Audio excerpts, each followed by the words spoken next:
ਸਤਿ ਸ਼੍ਰੀ ਅਕਾਲ ਜੀ। ਚੈਨਲ ਪੰਜਾਬੀ ਦੇਖ ਰਹੇ ਸਾਰੇ ਦਰਸ਼ਕਾਂ ਦਾ ਮੈਂ ਸ਼ਰੀ ਸਵਾਗਤ ਕਰਦੀ ਹਾਂ। ਬੁਲੇਟਿਨ ਦਾ ਆਗਾਜ਼ ਕਰ ਲੈਂਦੇ ਹਾਂ ਹੈਡਲਾਈਨਸ ਦੇ ਨਾਲ। ਅੰਗਰੇਜ਼ੀ ਦੀ ਡਿਬੇਟ ਦੇ ਵਿੱਚ ਜਗਮੀਤ ਸਿੰਘ ਨੇ ਚੁੱਕਿਆ ਰਿਹਾਇਸ਼ੀ ਤੇ ਟੀਕਿਆਂ ਦੇ ਵਿਰੋਧ ਦਾ ਮੁੱਦਾ। ਸਿਆਸੀ ਪੰਡਤਾਂ ਤੇ ਮਾਹਰਾਂ ਨੇ ਕਿਹਾ ਕੋਈ ਵੀ ਸਪਸ਼ਟ ਜੇਤੂ ਨਹੀਂ ਹੈ। ਪ੍ਰਧਾਨ ਮੰਤਰੀ ਜਸਟਿਨ ਟਰੂਡੋ ਨੇ ਕਿਹਾ ਜਲਦੀ ਚੋਣਾਂ ਕਰਵਾਉਣ ਦਾ ਉਹਨਾਂ ਨੂੰ ਕੋਈ ਪਛਤਾਵਾ ਨਹੀਂ। ਵਿਰੋਧੀ ਧਿਰਾਂ ਨੇ ਕੋਵਿਡ ਹਾਲਾਤਾਂ ਦੇ ਵਿੱਚ ਚੋਣਾਂ ਕਰਵਾਉਣਾ ਦੱਸਿਆ ਗਲਤ।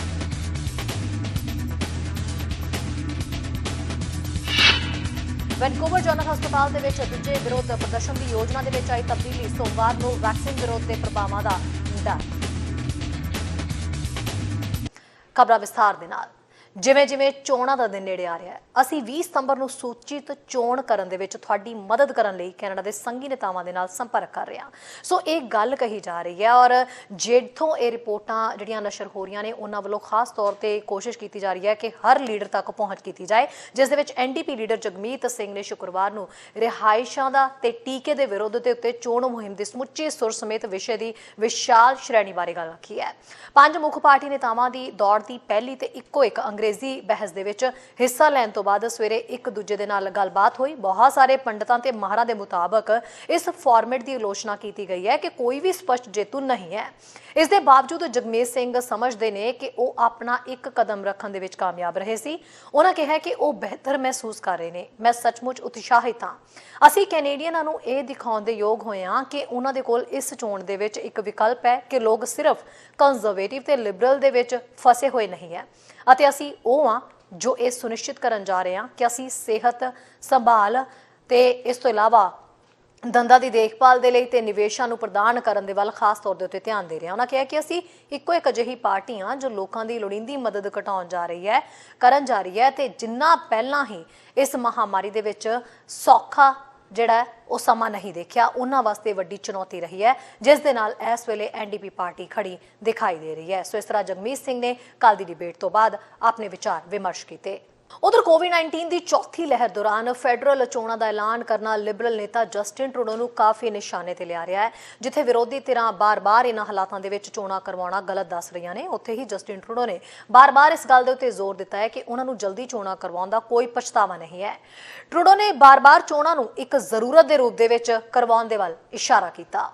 ਕੋਵਿਡ-19 ਮਹਾਮਾਰੀ ਦੀ ਚੌਥੀ ਲਹਿਰ ਦੇ ਦੌਰਾਨ ਦੇਸ਼ ਨੂੰ ਸੰਘੀ ਚੋਣਾਂ ਦੇ ਵਿੱਚ ਉਲਝਾਉਣ ਦੇ ਲਈ ਵਿਰੋਧੀ ਨੇਤਾਵਾਂ ਦੁਆਰਾ ਹਫ਼ਤਿਆਂ ਤੋਂ ਪ੍ਰਭਾਵਿਤ ਹੋਣ ਤੋਂ ਬਾਅਦ ਲਿਬਰਲ ਨੇਤਾ ਜਸਟਿਨ ਟਰੂਡੋ ਆਪਣੇ ਫੈਸਲੇ ਦੇ ਪਿੱਛੇ ਦ੍ਰਿੜਤਾ ਨਾਲ ਖੜੇ ਨੇ। ਸ਼ੁੱਕਰਵਾਰ ਨੂੰ ਇੱਕ ਪ੍ਰੈਸ ਕਾਨਫਰੰਸ ਦੌਰਾਨ ਗੱਲਬਾਤ ਕਰਦਿਆਂ ਟਰੂਡੋ ਤੋਂ ਪੁੱਛਿਆ ਗਿਆ ਕਿ ਕੀ ਉਹਨਾਂ ਨੂੰ ਚੋਣਾਂ ਵਿੱਚ ਭੇਜਣ ਬਾਰੇ ਕੋਈ ਪਛਤਾਵਾ ਹੈ। ਉਹਨਾਂ ਕਿਹਾ ਇਸ ਸਮੇਂ ਉਹਨਾਂ ਨੂੰ ਕੋਈ ਪਛਤਾਵਾ ਨਹੀਂ। ਜੋ ਵੀ ਸਰਕਾਰ ਕੈਨੇਡੀਅਨ ਚੁਣੇਗੀ ਉਹ ਆਉਣ ਵਾਲੇ ਮਹੀਨਿਆਂ ਦੇ ਵਿੱਚ ਫੈਸਲੇ ਲੈਣ ਜਾ ਰਹੇ ਨੇ। ਟਰੂਡੋ ਨੇ ਬਾਰ-ਬਾਰ ਚੋਣਾਂ ਨੂੰ ਇੱਕ ਜ਼ਰੂਰਤ ਦੇ ਰੂਪ ਦੇ ਵਿੱਚ ਕਰਵਾਉਣ ਦੇ ਵੱਲ ਇਸ਼ਾਰਾ ਕੀਤਾ ਤੇ ਦੱਸਦੇ ਹੋਏ ਕਿ ਕੈਨੇਡੀਅਨਜ਼ ਨੂੰ ਉਹ ਇਸ ਮਹਾਮਾਰੀ ਨੂੰ ਕਿਵੇਂ ਪਰਖਣਾ ਚਾਹੁੰਦੇ ਨੇ ਇਹ ਸਪਸ਼ਟ ਹੋ ਸਕੇ। ਫਿਰ ਵੀ ਇਹ ਸੰਦੇਸ਼ ਬਹੁਤ ਸਾਰੇ ਕੈਨੇਡੀਅਨਾਂ ਨੂੰ ਜੋੜਨ ਦੇ ਵਿੱਚ ਅਸਫਲ ਰਿਹਾ, ਜੋ ਕਹਿੰਦੇ ਨੇ ਕਿ ਉਹ ਕਦੇ ਵੀ ਪਹਿਲੀ ਵਾਰ ਚੋਣਾਂ ਨਹੀਂ ਚਾਹੁੰਦੇ। ਸਿਰਫ ਇੱਕ ਮਹੀਨਾ ਪਹਿਲਾਂ ਇਪਸੋਸ ਦੀ ਪੋਲਿੰਗ ਅਨੁਸਾਰ 56% ਕੈਨੇਡੀਅਨ ਚੋਣਾਂ ਦੀ ਜ਼ਰੂਰਤ ਨਾਲ ਅਸਹਿਮਤ ਸਨ, ਪਰ ਜਿਵੇਂ ਕਿ ਕੈਨੇਡੀਅਨਾਂ ਨੇ ਵੱਧ ਰਹੀ ਵੋਟ ਨੂੰ ਸਵੀਕਾਰ ਕੀਤਾ, ਪਿਛੋਕੜ ਵਿੱਚ ਅਲੋਪ ਹੋਣ ਦੀ ਬਜਾਏ ਇਹ ਗਿਣਤੀ ਵੱਧ ਗਈ ਹੈ। ਇਪਸੋਸ ਨੇ ਵੀਰਵਾਰ ਨੂੰ ਪ੍ਰਕਾਸ਼ਿਤ ਕੀਤੀ ਪੋਲਿੰਗ ਦੇ ਅਨੁਸਾਰ ਹੁਣ 68% ਕੈਨੇਡੀਅਨ ਕਹਿੰਦੇ ਨੇ ਕਿ ਉਹ ਨਹੀਂ ਸੋਚਦੇ ਕਿ ਚੋਣ ਕਰਵਾਉਣੀ ਜ਼ਰੂਰੀ ਸੀ। ਇਪਸੋਸ ਪਬਲਿਕ ਅਫੇਅਰਸ ਦੇ CEO ਬ੍ਰਿਕਲ ਨੇ ਕਿਹਾ ਕਿ ਮੈਂ ਕਦੇ ਅਜਿਹੀ ਉਦਾਹਰਨ ਨਹੀਂ ਦੇਖੀ ਜਿਸ ਵਿੱਚ ਲੋਕ ਇਸ ਗੱਲ ਨੂੰ ਸਮਝਣ ਦੇ ਯੋਗ ਨਾ ਹੋਣ ਕਿ ਚੋਣਾਂ ਕਿਉਂ ਬੁਲਾਈਆਂ ਗਈਆਂ। ਅਜਿਹਾ ਪਹਿਲਾਂ ਕਦੀ ਨਹੀਂ ਦੇਖਿਆ। ਚੋਣਾਂ ਦੇ ਸੱਦੇ ਤੇ ਗੁੱਸਾ ਵਿਰੋਧੀ ਨੇਤਾਵਾਂ ਦਾ ਨਹੀਂ ਹਟਿਆ, ਜਿਨ੍ਹਾਂ ਚੋਣਾਂ ਦੇ ਕਾਲ ਦੇ ਮੁੱਦੇ ਦੇ ਉੱਤੇ ਲਿਬਰਲ ਪਾਰਟੀ ਤੇ ਵਾਰ-ਵਾਰ ਹਮਲਾ ਕੀਤਾ। ਜਿਵੇਂ ਕਿ ਪਾਰਟੀ ਦੇ ਨੇਤਾਵਾਂ ਨੇ ਵੀਰਵਾਰ ਰਾਤ ਨੂੰ ਚੋਣਾਂ ਦੇ ਦਿਨ ਤੋਂ ਪਹਿਲਾਂ ਅੰਤਮ ਬਹਿਸ ਦੇ ਵਿੱਚ ਹਿੱਸਾ ਲਿਆ। ਟਰੂਡੋ ਇੱਕ ਵਾਰ ਇਸ ਫੈਸਲੇ ਲਈ ਖੁਸ਼ ਹੋਏ। ਉਧਰ ਕੰਜ਼ਰਵੇਟਿਵ ਲੀਡਰ ਐਰੀਨੋ ਟੂਲ ਨੇ ਕਿਹਾ ਕਿ ਤਾਲਿਬਾਨ ਦੇ ਕਬਜ਼ੇ ਤੋਂ ਬਾਅਦ ਅਫਗਾਨਿਸਤਾਨ ਤੋਂ ਲੋਕਾਂ ਨੂੰ ਕੱਢਣ ਦਾ ਹਵਾਲਾ ਦਿੰਦੇ ਕਿਹਾ ਕਿ ਤੁਸੀਂ ਹਜ਼ਾਰਾਂ ਲੋਕਾਂ ਦੀ ਭਲਾਈ ਤੋਂ ਪਹਿਲਾਂ ਆਪਣੇ ਸਿਆਸੀ ਹਿੱਤਾਂ ਨੂੰ ਪਹਿਲ ਦਿੱਤੀ। ਲੀਡਰਸ਼ਿਪ ਦੂਜਿਆਂ ਨੂੰ ਪਹਿਲ ਦੇਣ ਬਾਰੇ ਹੈ, ਆਪ ਨੂੰ ਨਹੀਂ। ਤੁਹਾਨੂੰ ਇਹ ਇਲੈਕਸ਼ਨ ਨਹੀਂ ਕਰਵਾਉਣੀ ਚਾਹੀਦੀ ਸੀ। NDP ਆਗੂ ਜਗਮੀਤ ਸਿੰਘ ਨੇ ਵੀ ਇਸ ਮੁੱਦੇ ਤੇ ਟਰੂਡੋ ਦੀ ਆਲੋਚਨਾ ਕੀਤੀ। ਉਹਨਾਂ ਕਿਹਾ ਜਦੋਂ ਇਹ ਸੰਕਟ ਚੱਲ ਰਿਹਾ ਸੀ ਤਾਂ ਚੋਣਾਂ ਬੁਲਾਉਣਾ ਗਲਤ ਸੀ। ਗ੍ਰੀਨ ਪਾਰਟੀ ਦੀ ਨੇਤਾ ਨੇ ਵੀ ਇਸੇ ਹਾਲਾਤਾਂ 'ਚ ਚੋਣਾਂ ਕਰਾਉਣਾ ਗਲਤ ਦੱਸਿਆ। ਚੋਣ ਮੁਹਿੰਮ ਵੀ ਅੱਗੇ ਵਧਦੀ ਜਾ ਰਹੀ ਹੈ ਕਿਉਂਕਿ ਕੋਵਿਡ-19 ਦੇ ਮਾਮਲੇ ਲਗਾਤਾਰ ਵਧਦੇ ਜਾ ਰਹੇ ਨੇ, ਮੁੱਖ ਤੌਰ ਤੇ ਬਿਨਾਂ ਟੀਕਾ ਲਗਾਏ ਲੋਕਾਂ ਦੇ ਵਿੱਚ ਫੈਲਣ ਦੇ ਕਾਰਨ। ਕੈਨੇਡਾ ਨੇ ਵੀਰਵਾਰ ਨੂੰ 4000 ਤੋਂ ਵੱਧ ਨਵੇਂ ਕੇਸਾਂ ਦੀ ਰਿਪੋਰਟ ਕੀਤੀ, ਜਿਸ ਨਾਲ ਦੇਸ਼ ਭਰ ਦੇ ਵਿੱਚ ਕੁੱਲ ਕਿਰਿਆਸ਼ੀਲ ਕੇਸ 38,000 ਤੋਂ ਵੱਧ ਗਏ ਨੇ। ਨਿਊਜ਼ ਡੈਸਕ ਤੋਂ ਚੈਨਲ ਪੰਜਾਬੀ ਦੀ ਰਿਪੋਰਟ। ਸੋ ਬੇਸ਼ੱਕ ਫੈਡਰਲ ਚੋਣਾਂ 20 ਸਤੰਬਰ ਨੂੰ ਨੇ, ਪਰ ਜੇ ਤੁਸੀਂ ਪਹਿਲਾਂ ਹੀ ਆਪਣਾ ਮਨ ਬਣਾ ਲਿਆ ਹੈ ਤਾਂ ਤੁਸੀਂ ਸ਼ੁੱਕਰਵਾਰ ਦੇ ਸ਼ੁਰੂ ਦੇ ਵਿੱਚ ਵੋਟ ਪਾ ਸਕਦੇ ਹੋ। ਯਾਨੀ ਅੱਜ ਤੋਂ ਐਡਵਾਂਸ ਪੋਲ ਸਵੇਰੇ 9 ਵਜੇ ਤੋਂ ਲੈ ਕੇ ਰਾਤ 9 ਵਜੇ ਤੱਕ ਖੁੱਲਣਗੇ ਤੇ ਸੋਮਵਾਰ ਤੱਕ ਇਹ ਦਿਨ ਤੱਕ ਚੱਲਣਗੇ। ਇਲੈਕਸ਼ਨਜ਼ ਕੈਨੇਡਾ ਦਾ ਇਹ ਕਹਿਣਾ ਹੈ ਕਿ ਜੇ ਤੁਸੀਂ ਵੋਟ ਪਾਉਣ ਦੇ ਲਈ ਰਜਿਸਟਰਡ ਹੋ, ਤੁਹਾਨੂੰ ਸ਼ੁੱਕਰਵਾਰ ਤੱਕ ਡਾਕ ਰਾਹੀਂ ਵੋਟਰ ਜਾਣਕਾਰੀ ਕਾਰਡ ਪ੍ਰਾਪਤ ਕਰਨਾ ਚਾਹੀਦਾ ਹੈ। ਕਾਰਡ ਦੇ ਵਿੱਚ ਤੁਹਾਡੇ ਪੋਲਿੰਗ ਸਟੇਸ਼ਨ ਦੀ ਜਿਹੜੀ ਹੈ ਉਹ ਸਾਰੀ ਸਥਿਤੀ ਹੈ। ਜੇ ਤੁਹਾਡੇ ਕਾਰਡ ਦੇ ਉੱਤੇ ਨਾਮ ਤੇ ਪਤਾ ਸਹੀ ਹੈ ਤਾਂ ਤੁਸੀਂ ਕਾਰਡ ਤੇ ਦੱਸੇ ਗਏ ਯੋਗਤਾ ਮਾਪਦੰਡਾਂ ਨੂੰ ਪੂਰਾ ਕਰਦੇ ਹੋ ਤਾਂ ਤੁਸੀਂ ਵੋਟ ਪਾਉਣ ਦੇ ਲਈ ਤਿਆਰ ਹੋ। ਜਦੋਂ ਤੁਸੀਂ ਵੋਟ ਪਾਉਣ ਦੇ ਲਈ ਜਾਂਦੇ ਹੋ ਤਾਂ ਵੋਟਿੰਗ ਪ੍ਰਕਿਰਿਆ ਨੂੰ ਸੌਖਾ ਬਣਾਉਣ ਦੇ ਲਈ ਸਵੀਕਾਰ ਕੀਤੀ ਗਈ ਆਈਡੀ ਦੇ ਨਾਲ ਇਹ ਕਾਰਡ ਆਪਣੇ ਨਾਲ ਲਿਆਓ। ਇਲੈਕਸ਼ਨ ਕੈਨੇਡਾ ਨੇ ਇਹ ਸਭ ਜਾਣਕਾਰੀ ਆਪਣੀ ਵੈਬਸਾਈਟ ਦੇ ਉੱਤੇ ਲਿਖੀ ਹੈ। ਜੇ ਤੁਹਾਨੂੰ ਵੋਟ ਕਾਰਡ ਨਹੀਂ ਮਿਲਿਆ ਜਾਂ ਵੋਟਰ ਕਾਰਡ ਦੇ ਉੱਤੇ ਦਿੱਤੀ ਜਾਣਕਾਰੀ ਗਲਤ ਹੈ ਤਾਂ ਆਪਣੀ ਰਜਿਸਟ੍ਰੇਸ਼ਨ ਦੀ ਜਾਂਚ ਕਰਨ ਜਾਂ ਆਪਣੇ ਪਤੇ ਦੀ ਜਾਣਕਾਰੀ ਨੂੰ ਅਪਡੇਟ ਕਰਨ ਦੇ ਲਈ ਆਨਲਾਈਨ ਵੋਟਰ ਰਜਿਸਟ੍ਰੇਸ਼ਨ ਦੀ ਵਰਤੋਂ ਕਰੋ। ਜਾਂ ਸਹਾਇਤਾ ਦੇ ਲਈ ਇਲੈਕਸ਼ਨ ਕੈਨੇਡਾ ਨੂੰ 180046366868 ਜਾਂ ਫਿਰ 180036618935 ਦੇ ਉੱਤੇ ਸੰਪਰਕ ਕਰੋ। ਜੋ ਫਿਲਹਾਲ ਰੁਕਦੇ ਹਾਂ ਤੇ ਇੱਕ ਛੋਟੇ ਜਿਹੇ ਬ੍ਰੇਕ ਦੇ ਲਈ ਜਲਦ ਹਾਜ਼ਰ ਹੁੰਦੇ ਹਾਂ ਕੁਝ ਖਾਸ ਖਬਰਾਂ ਦੇ ਨਾਲ। ਸਵਾਗਤ ਹੈ ਬ੍ਰੇਕ ਤੋਂ ਬਾਅਦ ਸਾਰੇ ਦਰਸ਼ਕਾਂ ਦਾ। ਨਸਲਵਾਰ ਹਰ ਕਿਤੇ ਹੈ, ਜਿਸ ਦੇ ਲਈ ਸਮੇਂ-ਸਮੇਂ ਦੇ ਉੱਤੇ ਨੀਤੀਆਂ ਦੇ ਵਿੱਚ ਤਬਦੀਲੀ ਵੀ ਕੀਤੀ ਜਾਂਦੀ ਹੈ। ਹਾਲ ਹੀ ਦੇ ਵਿੱਚ BC ਸਰਕਾਰ ਦੇ ਵੱਲੋਂ MLA ਰਚਨਾ ਸਿੰਘ ਇੱਕ ਸਰਵੇਖਣ ਸ਼ੁਰੂ ਕਰਨ ਜਾ ਰਹੇ ਨੇ। ਕੀ ਹੋਵੇਗਾ ਇਸ ਸਰਵੇ ਦੇ ਵਿੱਚ, ਸੁਣਦੇ ਹਾਂ MLA ਰਚਨਾ ਸਿੰਘ ਤੋਂ। ਸਤਿ ਸ਼੍ਰੀ ਅਕਾਲ ਜੀ। ਸੋ ਅਸੀਂ ਸਾਰੇ ਜਾਣਦੇ ਹਾਂ ਵੀ ਸਮੇਂ-ਸਮੇਂ ਦੇ ਉੱਤੇ ਕਮਿਊਨਿਟੀ ਦੇ ਵਿੱਚ BC ਦੇ ਵਿੱਚ ਵੀ ਪਿਛਲੇ ਕਈ ਦਿਨਾਂ ਤੋਂ ਰੇਸਿਸਟ ਮਾਮਲੇ ਸਾਹਮਣੇ ਆ ਰਹੇ ਨੇ, ਹੇਟ ਕ੍ਰਾਈਮ ਦੇ ਮਾਮਲੇ ਸਾਹਮਣੇ ਆ ਰਹੇ ਨੇ, ਜਿਹਦੇ ਉੱਤੇ ਕਮਿਊਨਿਟੀ ਨੂੰ ਡਿਮਾਂਡ ਸੀਗੀ ਕਿ ਇਸ ਦੇ ਉੱਤੇ ਸਖਤੀ ਦੇ ਨਾਲ ਜਿਹੜਾ ਉਹ ਕੁਝ ਕੀਤਾ ਜਾਏ। BC ਸਰਕਾਰ ਦੇ ਵੱਲੋਂ ਕੋਸ਼ਿਸ਼ਾਂ ਕੀਤੀਆਂ ਜਾ ਰਹੀਆਂ ਸੀ। ਹੁਣ ਇੱਕ ਸਰਵੇਖਣ ਜਿਹੜਾ ਉਹ ਕੀਤਾ ਜਾ ਰਿਹਾ ਸੂਬਾ ਸਰਕਾਰ ਦੇ ਵੱਲੋਂ। MLA ਰਚਨਾ ਸਿੰਘ ਜੀ ਨੂੰ ਇਹ ਅਥਾਰਟੀ ਜਿਹੜੀ ਉਹ ਦਿੱਤੀ ਗਈ ਹੈ। MLA ਰਚਨਾ ਸਿੰਘ ਜੀ ਸਮੇਂ-ਸਮੇਂ ਤੇ ਇਸ ਦੇ ਉੱਤੇ ਕੰਮ ਵੀ ਕਰਦੇ ਰਹਿੰਦੇ ਨੇ। ਉਹਨਾਂ ਨਾਲ ਗੱਲ ਕਰਦੇ ਹਾਂ। ਰਚਨਾ ਜੀ, ਜਿਹੜਾ ਸਰਵੇ ਸ਼ੁਰੂ ਕੀਤਾ ਗਿਆ ਰੇਸਿਜ਼ਮ ਮਾਮਲਾ, ਆਈ ਥਿੰਕ ਅਸੀਂ ਇਹਦੇ ਤੇ ਗੱਲਬਾਤ ਹਮੇਸ਼ਾ ਕਰਦੇ ਰਹਿੰਦੇ ਹਾਂ, ਪਰ ਇਹ ਮਸਲੇ ਘਟਦੇ ਨਹੀਂ ਹੈ, ਵੱਧਦੇ ਹੀ ਨੇ। ਹੁਣ ਇਹੋ ਜਿਹਾ ਕੀ ਕਰਨ ਜਾ ਰਹੇ ਹੋ ਜਿਹਦੇ ਨਾਲ ਇਹਨਾਂ ਮਸਲਿਆਂ ਦੇ ਉੱਤੇ ਠੱਲ ਪੈ ਸਕੇ? ਜੀ ਬਿਲਕੁਲ, ਮੈਂ ਪਾਰਲੀਮੈਂਟਰੀ ਸੈਕਟਰੀ ਜਦੋਂ ਮੈਨੂੰ ਨਿਯੁਕਤ ਕੀਤਾ ਪ੍ਰੀਮੀਅਰ ਹੌਰਗਨ ਨੇ ਐਂਟੀ ਰੇਸਿਜ਼ਮ ਬਾਰੇ, ਤੇ ਇੱਕ ਜਿਹੜਾ ਉਹਨਾਂ ਨੇ ਬਹੁਤ ਕੰਮ ਮੈਨੂੰ ਕਰਨ ਲਈ ਕਿਹਾ ਸੀਗਾ ਉਹ ਸੀਗਾ ਐਂਟੀ ਰੇਸਿਜ਼ਮ ਡੇਟਾ ਲੈਜਿਸਲੇਸ਼ਨ ਲੈ ਕੇ ਆਉਣਾ। ਤੇ ਇੱਕ ਜਿਹੜਾ ਡੇਟਾ ਹੈ, ਜਿਹੜੇ ਆંકੜੇ ਹੈਗੇ ਆ, ਸਾਨੂੰ ਪਤਾ ਹੈਗਾ ਕਿ ਨਸਲਵਾਦ ਜਿਹੜੀ ਇੰਡੀਜਨਸ, ਬਲੈਕ ਤੇ ਜਿਹੜੀਆਂ ਹੋਰ ਨਸਲਾਂ ਦੀਆਂ ਲੋਕ ਹੈਗੇ, ਉਹਨਾਂ ਨਾਲ ਡਿਸਕ੍ਰਿਮੀਨੇਸ਼ਨ ਸਦੀਆਂ ਤੋਂ ਹੁੰਦਾ ਰਿਹਾ ਤੇ ਹੁਣ ਵੀ ਹੋ ਰਿਹਾ ਹੈਗਾ। ਤੇ ਗਵਰਨਮੈਂਟ ਦਾ ਜਿਹੜਾ ਕੰਮ ਹੈ ਉਹ ਵੀ ਇਹਦੇ ਤੋਂ ਵਾਂਝਾ ਨਹੀਂ ਰਿਹਾ ਹੈਗਾ। ਗਵਰਨਮੈਂਟ ਦੀਆਂ ਪਾਲਿਸੀਜ਼ 'ਚ ਵੀ ਰੇਸਿਜ਼ਮ ਨਜ਼ਰ ਆਉਂਦਾ ਹੈਗਾ ਤੇ ਕਿਤੇ ਨਾ ਕਿਤੇ ਜਿਹੜੀ ਇਕੁਐਲਿਟੀ, ਜਿਹੜੀ ਇਨਐਕੁਇਟੀ ਹੈਗੀ ਹੈ, ਜਿਹੜੀਆਂ ਸਰਵਿਸਿਜ਼ ਦਿੱਤੀਆਂ ਜਾ ਰਹੀਆਂ ਉਹਦੇ ਵਿੱਚ ਫਰਕ ਨਜ਼ਰ ਆਉਂਦਾ। ਸੋ ਅਸੀਂ ਇਹ ਸਾਡੀ ਕਮਿਟਮੈਂਟ ਹੈ to bring the legislation, anti racism data legislation ਲੈ ਕੇ ਆਉਣਾ। ਤੇ ਕੱਲ ਜਿਹੜੀ ਅਸੀਂ ਅਨਾਉਂਸਮੈਂਟ ਕੀਤੀ ਹੈ, ਅਸੀਂ ਇਹ ਜੀ ਕੰਸਲਟੇਸ਼ਨ ਓਪਨ ਕੀਤੀ ਹੈਗੀ ਹੈ। ਆਨਲਾਈਨ ਸਰਵੇ ਹੈਗਾ ਜਿਹੜਾ ਕਿ ਨਵੰਬਰ 30 ਤੱਕ ਅਵੇਲੇਬਲ ਹੈ, ਜਿਹੜੇ ਕਿ ਕੋਈ ਵੀ ਸਾਡੀ ਵੈਬਸਾਈਟ ਤੇ ਜਾ ਕੇ ਭਰ ਸਕਦਾ ਹੈ, engage.gov.bc.ca/anti-racism/data। ਤੇ ਇਹ ਸਰਵੇ 14 ਭਾਸ਼ਾਵਾਂ ਵਿੱਚ ਅਵੇਲੇਬਲ ਹੈਗਾ। ਤੇ ਇਹ ਨਹੀਂ ਹੈਗਾ ਕਿ ਕੋਈ ਬੈਰੀਅਰ ਆਏਗਾ ਤੁਹਾਨੂੰ, ਤੁਸੀਂ ਆਪਣੀ ਭਾਸ਼ਾ ਵਿੱਚ ਸਾਨੂੰ ਦੱਸੋ। ਅਸੀਂ ਤੁਹਾਡੇ ਤੋਂ ਜਾਣਨਾ ਚਾਹਾਂਗੇ ਕਿ ਕਿਵੇਂ ਦੇ ਐਕਸਪੀਰੀਐਂਸਿਸ ਤੁਹਾਡੇ ਰਹੇ, ਕਿੱਥੇ ਤੁਹਾਨੂੰ ਲੱਗਿਆ ਕਿ ਤੁਹਾਨੂੰ ਉਹ ਸਹੂਲਤ ਨਹੀਂ ਮਿਲੀ ਜਿਹੜੇ ਤੁਸੀਂ ਹੱਕਦਾਰ ਸੀਗੇ। ਤੇ ਤੁਹਾਡੀ ਸਾਰਿਆਂ ਦੀ ਕੋਲੈਬੋਰੇਸ਼ਨ ਦੇ ਨਾਲ ਹੀ ਅਸੀਂ ਉਵੇਂ ਦਾ ਸੂਬਾ ਜਿਹਦੀ ਸਾਨੂੰ ਸਾਰਿਆਂ ਨੂੰ ਉਮੀਦ ਹੈ, which is equal, which is diverse, ਜਿਹਦੇ ਵਿੱਚ ਕਿਸੇ ਤੇ ਵੀ ਨਾ ਬਰਾਬਰਤਾ ਨਹੀਂ ਹੈਗੀ ਹੈ, ਉਹ ਅਸੀਂ ਉਲੀਕ ਸਕੀਏ। ਸੋ ਇਹ ਸਰਵੇ ਰਚਨਾ ਜੀ ਤੁਸੀਂ ਦੱਸਿਆ ਵੀ ਸਰਵੇ ਜਿਹੜਾ ਹੋਏਗਾ ਉਹਦੇ ਮੁਤਾਬਕ ਐਕਸ਼ਨ ਲਿਆ ਜਾਏਗਾ, ਅੱਗੇ ਦੀ ਜਿਹੜੀ ਹੈ ਉਹ ਸਾਰਾ ਵਿਉਂਤਬੰਦੀ ਕੀਤੀ ਜਾਏਗੀ ਵੀ ਕੀ ਕਰਨਾ ਹੈ।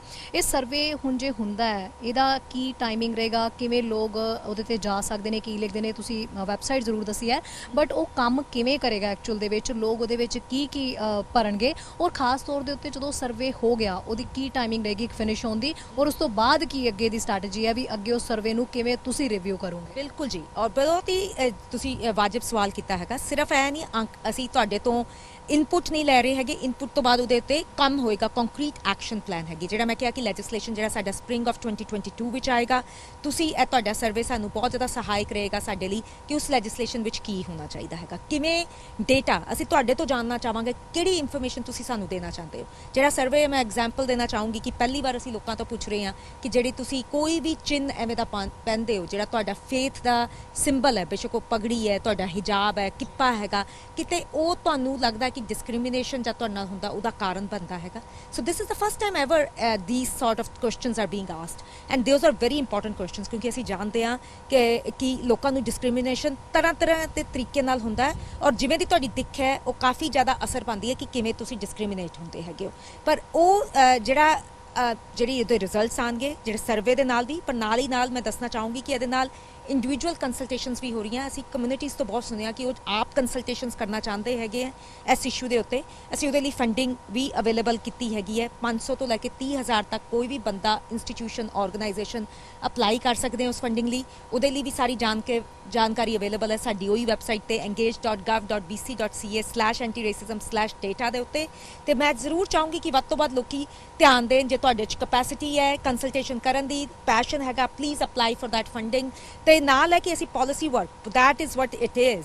ਸਿਰਫ ਇਹ ਡੇਟਾ ਇਕੱਠਾ ਕਰ ਲੈਣਾ ਹੀ ਇਨਫ ਨਹੀਂ ਹੈਗਾ, ਇਨਫੋਰਮੇਸ਼ਨ ਇਕੱਠੀ ਕਰ ਲੈਣੀ ਨਹੀਂ। ਉਸ ਤੋਂ ਬਾਅਦ ਜਦ ਇਹ ਲੈਜਿਸਲੇਸ਼ਨ ਆ ਜਾਏਗਾ ਤਾਂ ਪਾਲਿਸੀ ਵਰਕ, ਕਿਵੇਂ ਹੈਲਥ ਕੇਅਰ ਸੈਕਟਰ ਵਿੱਚ ਲੋਕਾਂ ਨਾਲ ਨਾ ਬਰਾਬਰਤਾ ਹੋ ਰਹੀ ਹੈ, ਜਾਂ ਐਜੂਕੇਸ਼ਨ ਵਿੱਚ ਸਾਡੇ ਜਿਹੜੇ ਬੱਚੇ ਹੈ, ਜਿਹੜੇ ਰੰਗਦਾਰ ਬੱਚੇ ਹੈ, ਇੰਡੀਜਨਸ ਜਾਂ ਬਲੈਕ ਬੱਚੇ ਹੈ, ਕਿਤੇ ਪਿੱਛੇ ਤਾਂ ਨਹੀਂ ਰਹਿ ਰਹੇ in compared to the mainstream kids. So those are very very key issues which affect all of us. Healthcare sector ਅਸੀਂ ਹਰ ਕੋਈ ਉਹਨਾਂ ਦੀ ਸੇਵਾਵਾਂ ਮਾਨਤਾ ਹੈਗਾ, ਪਰ we would really like to know from people ਕਿ ਤੁਹਾਡੇ ਐਕਸਪੀਰੀਐਂਸਿਸ ਕੀ ਰਹੇ, ਜਿਹੜੇ ਰੰਗਦਾਰ ਲੋਕੀ ਹੈ, ਬਲੈਕ ਲੋਕੀ ਹੈ, ਕਿਤੇ ਤੁਹਾਡੇ ਐਕਸਪੀਰੀਐਂਸਿਸ ਤੇ ਇੱਕ ਜਿਹੜਾ ਕੋਕੇਸ਼ੀਅਨ ਵਾਈਟ ਬੰਦਾ ਜਾ ਰਿਹਾ ਉਹਦੇ ਐਕਸਪੀਰੀਐਂਸਿਸ 'ਚ ਫਰਕ ਤਾਂ ਨਹੀਂ ਹੈਗਾ। ਜੇ ਉਹ ਫਰਕ ਹੈਗਾ ਤੇ ਕਿਵੇਂ ਉਹ ਫਰਕ ਨੂੰ ਘਟਾਇਆ ਜਾਵੇ। ਤੁਹਾਨੂੰ ਲੱਗਦਾ ਵੀ ਇਹ ਕਾਫੀ ਕੰਮ ਕਰੇਗਾ ਔਰ ਕਾਫੀ ਜਿਹੜਾ ਨਸਲਵਾਦ ਹੈ ਇਹਨੂੰ ਘਟਾਉਣ ਦੇ ਵਿੱਚ ਹੈਲਪਫੁਲ ਰਹੇ? ਇਹ ਜਿਹੜਾ ਨਸਲਵਾਦ ਦਾ ਇਸ਼ੂ ਹੈ ਬਹੁਤ ਕੰਪਲੈਕਸ ਇਸ਼ੂ ਹੈ। ਤੁਸੀਂ ਜਿਵੇਂ ਕਿਹਾ, ਅਸੀਂ ਕਿੰਨੀ ਦੇਰ ਤੋਂ ਗੱਲਾਂ ਕਰ ਰਹੇ ਹਾਂ ਔਰ ਸਦੀਆਂ ਤੋਂ ਚੱਲਿਆ ਆ ਰਿਹਾ ਹੈਗਾ। ਕੋਈ ਮੈਜਿਕ ਬੁਲਟ ਨਹੀਂ ਹੈ ਰੇਸਿਜ਼ਮ ਨੂੰ ਖਤਮ ਕਰਨ ਦੀ, ਪਰ ਇਹ ਕਿ these are the efforts, these are the concrete action plans. ਔਰ ਇਸ ਕਰਕੇ ਮੈਨੂੰ ਮਾਣ ਹੈ ਆਪਣੀ ਸਰਕਾਰ ਦਾ, ਪ੍ਰੀਮੀਅਰ ਹੌਰਗਨ ਦਾ, ਜਿਹੜਾ ਕਿ ਇਹਨਾਂ ਚੀਜ਼ਾਂ ਨੂੰ ਬਹੁਤ ਸੀਰੀਅਸਲੀ ਲੈ ਰਹੇ ਹੈ, ਕਿਉਂਕਿ ਇਹ ਬਹੁਤ ਇੰਪੋਰਟੈਂਟ ਇਸ਼ੂਜ਼ ਹੈ। ਜੇ ਅਸੀਂ ਇਨਫਰਾਸਟ੍ਰਕਚਰ ਦੀ ਗੱਲ ਕਰਦੇ ਹਾਂ ਜਾਂ ਅਸੀਂ ਚਾਹੁੰਦੇ ਹਾਂ ਕਿ ਸਰਵਿਸਿਜ਼ ਅਵੇਲੇਬਲ ਹੋਣ, ਅਸੀਂ ਉਵੇਂ ਦਾ ਸੂਬਾ ਵੀ ਚਾਹੁੰਦੇ ਹਾਂ ਕਿ ਜਿਹੜਾ ਬਰਾਬਰਤਾ ਕ੍ਰੀਏਟ ਕਰ ਰਿਹਾ ਸਾਰਿਆਂ ਲਈ। So I think the work on anti racism is important, ਤੇ ਜਿਹੜਾ ਮੈਂ ਕੰਮ ਕਰਨ ਦਾ ਮੈਨੂੰ ਮੌਕਾ ਮਿਲ ਰਿਹਾ, ਮੈਨੂੰ ਬਹੁਤ ਮਾਣ ਹੈ ਉਸ 'ਤੇ। ਥੈਂਕ ਯੂ ਜੀ। ਜਰਾ ਅੱਗੇ ਦੇਖਦੇ ਹਾਂ ਐਡਮਿੰਟਨ ਤੋਂ ਸਾਡੇ ਸੀਨੀਅਰ ਪੱਤਰਕਾਰ ਕੁਲਮੀਤ ਸਿੰਘ ਸੰਘਾ ਦੀ ਖਾਸ ਅਪਡੇਟ। ਲਓ ਜੀ, ਅੱਜ ਜਿਵੇਂ ਤੁਸੀਂ ਦੇਖਿਆ ਵੀ ਰਾਤੀ ਡਿਬੇਟ ਹੋ ਕੇ ਹਟੀ ਆ ਲੀਡਰਸ ਦੀ ਫੈਡਰਲ ਇਲੈਕਸ਼ਨ ਲਈ, ਤੇ ਉਸ ਸਿਲਸਿਲੇ ਦੇ ਵਿੱਚ ਅੱਜ ਅਸੀਂ Millwood cultural society of retired and semi retired ਦੇ ਇੱਥੇ ਆਫਿਸ ਦੇ ਵਿੱਚ ਪਹੁੰਚੇ ਹਾਂ। ਤੇ ਇੱਥੇ ਪਤਾ ਕਰਦੇ ਜੀ ਵੀ ਜਿਨ੍ਹਾਂ ਨੇ ਰਾਤੀ ਡਿਬੇਟ ਦੇਖੀ ਆ ਉਹ ਕਿਹੜੇ ਲੀਡਰ ਤੋਂ ਉਹਨਾਂ ਨੂੰ ਲੱਗਦਾ ਵੀ ਕੋਈ ਰਾਤੀ ਨੌਕਆਊਟ ਪੰਚ ਵੀ ਕਿਸੇ ਨੇ ਮਾਰਿਆ, ਪ੍ਰਭਾਵਿਤ ਹੋਏ ਨੇ ਕਿਸੇ ਤੋਂ, ਜਾਂ ਕਿਸੇ ਦਾ ਉਹਨਾਂ ਨੂੰ ਪਲੇਟਫਾਰਮ ਜਿਹੜਾ ਵਧੀਆ ਲੱਗਾ, ਗੱਲਬਾਤ ਕਰਨ ਦਾ ਢੰਗ ਤਰੀਕਾ ਵਧੀਆ ਲੱਗਾ। ਗੱਲਬਾਤ ਕਰਦੇ ਹਾਂ ਸੁਸਾਇਟੀ ਦੇ ਸਾਡੇ ਪ੍ਰਧਾਨ ਸਾਹਿਬ, ਸਾਬਕਾ ਪ੍ਰਧਾਨ ਕੁਲਾਰ ਸਾਹਿਬ ਨਾਲ। ਕੁਲਾਰ ਸਾਹਿਬ, ਹਾਂਜੀ, ਤੁਸੀਂ ਵੇਖੀ ਰਾਤੀ ਜਿਹੜੀ ਡਿਬੇਟ ਸੀਗੀ ਤੇ ਕਿਸ ਤਰ੍ਹਾਂ ਲੱਗਾ ਤੁਹਾਨੂੰ? ਮੈਂ ਜੀ ਰਾਤੀ ਸਾਰੀ ਡਿਬੇਟ ਤਾਂ ਨਹੀਂ ਦੇਖੀ, ਬਟ ਉਹਦਾ ਮਗਰਲਾ ਅੱਧ ਦਾ ਹਿੱਸਾ ਜਿਹੜਾ ਉਹ ਦੇਖਿਆ। ਉਹ ਦੇਖਣ ਤੋਂ ਜਿਹੜਾ ਪਹਿਲਾ ਹੀ ਪ੍ਰਭਾਵ ਹੈ ਨਾ, ਉਹ ਕੋਈ ਬੜਾ ਜਿਵੇਂ ਆਪਾਂ ਕਹਿ ਸਕਦੇ ਹਾਂ ਕਿ ਬੜਾ ਇੰਪ੍ਰੈਸਿਵ ਨਹੀਂ ਸੀ। ਜਿਵੇਂ ਕਿ ਉਹਨਾਂ ਦੇ ਡਿਫੈਂਸਿਵ ਸੀਗੇ ਲਿਬਰਲ ਪੁਆਇੰਟ ਆਫ ਵਿਊ ਤੋਂ ਮਿਸਟਰ ਟਰੂਡੋ, ਅਤੇ ਕਈ ਵਾਰੀ ਤਾਂ ਉਹ ਜਿਹਨਾਂ ਇੰਟਰਵਿਊਅਰ ਜਿਹੜੇ ਸੀਗੇ ਉਹਨਾਂ ਨੇ ਇਹਨਾਂ ਨੂੰ ਵਿੱਚ ਟੋਕਿਆ ਵੀ ਕਿ ਸਵਾਲ ਕੁਛ ਹੁੰਦਾ ਸੀ ਤਾਂ ਵਿੱਚ ਕੁਝ ਜਵਾਬ ਕਈ ਵਾਰੀ ਕੋਈ ਹੋਰ ਹੀ ਦੇ ਰਹੇ ਸੀ। ਬਟ ਔਨ ਦੀ ਹੋਲ ਜਿਹੜੇ ਮਿਸਟਰ ਟਰੂਡੋ ਨੇ ਉਹ ਆਪਣੇ ਆਪ ਨੂੰ ਬੜਾ ਡਿਫੈਂਸਿਵ ਸਮਝਦੇ ਸੀ ਔਰ ਆਪਣੇ ਆਪ ਨੂੰ ਸੇਵ ਕਰਨ ਦੇ ਵਿੱਚ ਕਾਫੀ ਉਹ ਕਾਮਯਾਬ ਰਹੇ ਆ, ਕਿਉਂਕਿ ਉਹ ਕੋਈ ਵੀ ਕੰਕਲੂਸਿਵ ਜੇ ਆਪਾਂ ਕਹਿੰਦੇ ਹਾਂ ਇਹੋ ਜਿਹਾ ਕੋਈ ਪੁਆਇੰਟ ਉੱਥੇ ਨਹੀਂ ਆਇਆ ਕਿ ਕੋਈ ਕਿਸੇ ਦੇ ਉੱਤੇ ਜ਼ਿਆਦਾ ਭਾਰੂ ਸੀ। ਗੱਲ ਇੱਦਾਂ ਜੀ ਵੀ ਕਿਉਂਕਿ ਟਰੂਡੋ ਹੋਰੀ ਜ਼ਿੰਮੇਵਾਰ ਆ ਅਤੇ ਉਹਨਾਂ 'ਤੇ ਹੀ ਸਵਾਲ ਆਉਣੇ ਸੀ ਬਾਹਲੇ, ਦੂਜਿਆਂ 'ਤੇ ਤਾਂ ਸਵਾਲ ਇਹੀ ਹੋ ਸਕਦੇ ਵੀ ਤੁਸੀਂ ਬੀਇੰਗ ਇਨ ਆਪੋਜੀਸ਼ਨ ਕੀ ਕੀਤਾ।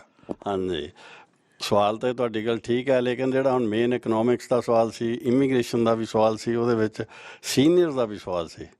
ਜਿਹੜਾ ਕਿ ਸੀਨੀਅਰ ਦਾ ਸਵਾਲ ਸੀ ਉਹਦੇ ਵਿੱਚ ਕਿਸੇ ਸੀਨੀਅਰ ਨੇ ਉਹਨਾਂ ਨੂੰ ਸਵਾਲ ਪੁੱਟ ਕੀਤਾ ਸੀ ਕਿ ਸੀਨੀਅਰਸ ਨੂੰ ਬਹੁਤ ਚਿਰ ਤੋਂ ਇਹਨਾਂ ਦੀ ਜਿਹੜੀ ਇਨਕਮ ਹੈ ਉਹਦੇ ਵਿੱਚ ਕੋਈ ਚੇਂਜ ਨਹੀਂ ਆਈ, ਕੋਈ ਬੜੌਤੀ ਨਹੀਂ ਆਈ, ਅਤੇ ਇਸ ਕਰਕੇ ਜਿਹੜੇ ਸੀਨੀਅਰਸ ਆ ਕੋਵਿਡ-19 ਦੇ ਟਾਈਮ ਦੇ ਵਿੱਚ ਬੜੇ ਤਕਲੀਫ ਦੇ ਵਿੱਚ ਰਹੇ ਆਪਣੇ ਖਰਚੇ ਖੁਰਚੇ ਝੱਲਣ ਲਈ।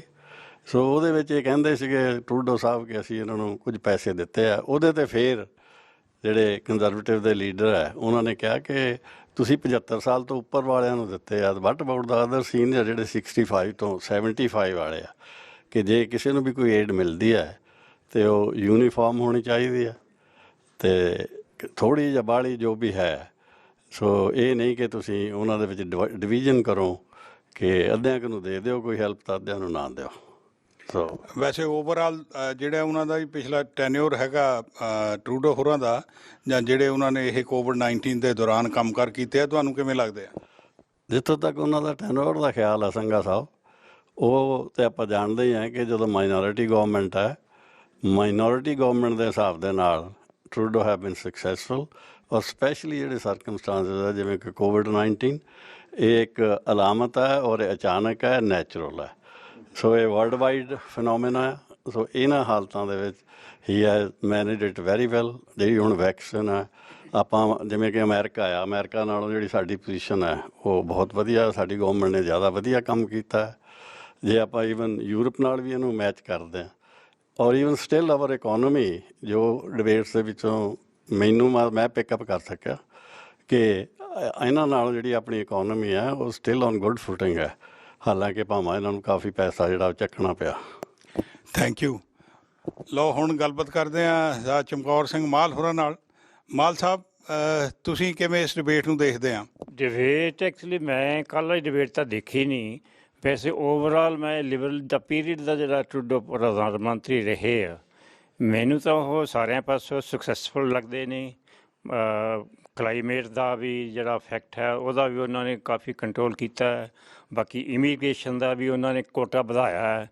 ਪਹਿਲਾਂ 10,000 ਹੁੰਦਾ ਸੀ, 5,000 ਹੁੰਦਾ ਸੀ, ਫਿਰ 20,000 ਕੀਤਾ, ਹੁਣ 30,000 ਕੀਤਾ। ਉਹਨਾਂ ਨੇ ਇਮੀਗ੍ਰੇਸ਼ਨ ਨੂੰ ਕਾਫੀ ਮਤਲਬ ਸਪੋਰਟ ਕੀਤੀ ਆ। ਬਾਕੀ ਅਫਗਾਨਿਸਤਾਨ 'ਚੋਂ ਵੀ ਬੰਦੇ ਕਾਫੀ ਉਹਨਾਂ ਨੇ ਮੰਗਾਇਆ, ਜਿਹੜੇ ਬੰਦੇ ਪ੍ਰੋਬਲਮ ਸੀ ਉੱਥੇ ਉਹਨਾਂ ਨੂੰ ਵੀ ਇੱਥੇ ਮੰਗਾਇਆ। ਬਾਕੀ ਸੀਨੀਅਰ ਦਾ ਵੀ ਉਹਨਾਂ ਨੇ ਦੇਖੋ 500 ਰੁਪਇਆ ਸਾਰਿਆਂ ਨੂੰ ਦਿੱਤਾ ਵੀ ਠੀਕ ਹੈ 75 ਸਾਲ ਤੋਂ। ਬਾਕੀ ਇਹਨੂੰ ਵੀ ਉਹਨਾਂ ਨੇ ਵੀ ਕਾਫੀ ਲੁੱਕ ਆਫਟਰ ਕੀਤਾ, ਇੱਦਾਂ ਦੀ ਕੋਈ ਗੱਲ ਨਹੀਂ ਹੈਗੀ।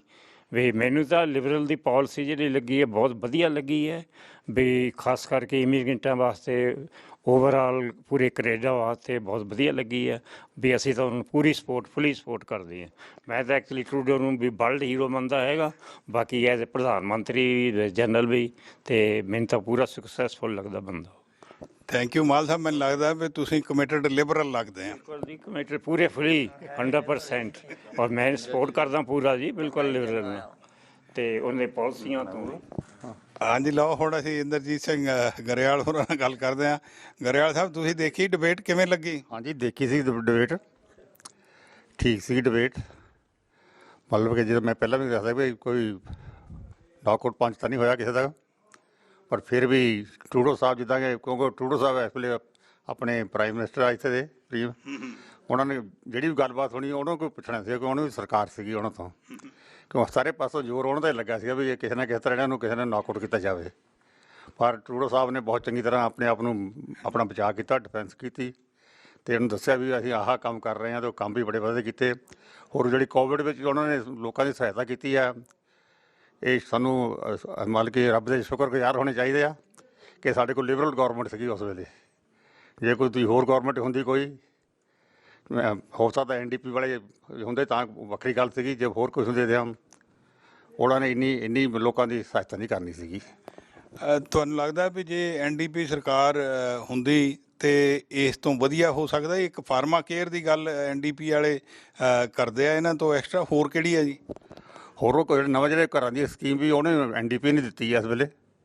ਉਹਦੇ ਹਿਸਾਬ ਨਾਲ ਟਰੂਡੋ ਸਾਹਿਬ ਨੇ ਉਹਨੂੰ ਪਿਕਅਪ ਕੀਤਾ।